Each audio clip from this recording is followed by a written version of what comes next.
जय श्री राम। भगवान राम अजन्मा है, लेकिन फिर भी नरलीला कर रहे हैं। अभी तक बताया, आगे देखिए। प्रात काल सरऊ करिमज्जन बैठई सभा, संग द्विज सज्जन वेद पुराण वशिष्ठ बखानई, सुनई राम यद्यपि सब जानई। प्रातःकाल सरयू नदी में स्नान करके ब्राह्मणों और सज्जनों के साथ सभी सभा में बैठ जाते हैं। वशिष्ठ जी वेद और पुराणों की कथाएं वर्णन करते हैं और श्री राम जी सुनते हैं, यद्यपि वे सब जानते हैं। भगवान तो सब जानते हैं।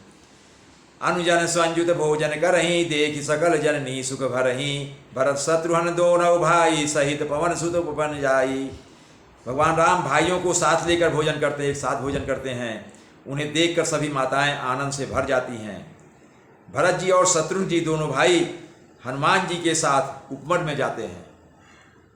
बूझई बैठी राम गुण गाहा, काय हनुमान सुमति अवगाहा। सुनत विमल गुण अति सुख पावई, बहुरी बहुरी करि विनय कहावई।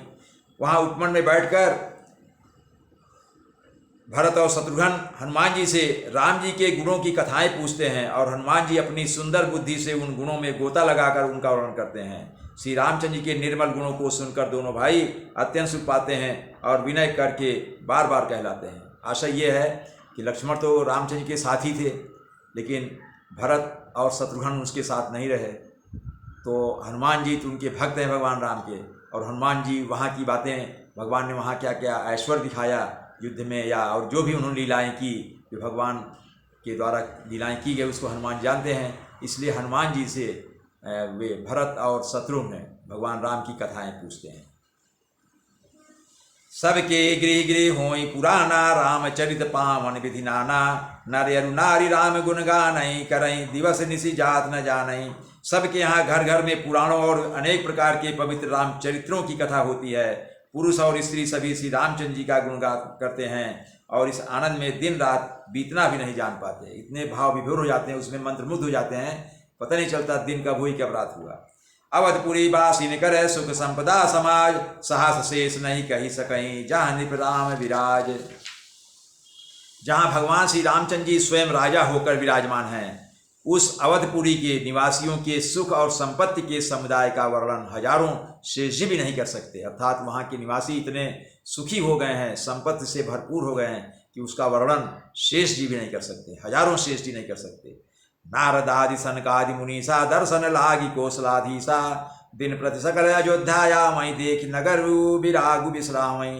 नारद आदि और सनक आदि मुनीश्वर सब कौशल राज श्री राम जी के दर्शन के लिए प्रतिदिन अयोध्या आते हैं और उस दिव्य नगर को देखकर वैराग्य भुला देते हैं, अर्थात वो भी मोहित हो जाते हैं। जबकि वो वैराग्य, उनका जीवन वैराग्य है, मतलब उनको ये माया मोह कुछ नहीं है, किसी भी चीज़ में आसक्ति नहीं है, भौतिक सुख में कोई आसक्ति नहीं है, फिर भी वहाँ आ जाए तो वो फिर मंत्रमुग्ध हो जाते हैं, उसमें आसक्त हो जाते हैं। जात रूप मणि रचित अटारी, नाना रंग रुचिर गच ढारी। पूरे चहु पास कोट यति सुंदर, रचे कगूरा रंग रंग भर। अभी नगर की शोभा, महल की शोभा, महलों की शोभा बताई जा रही है।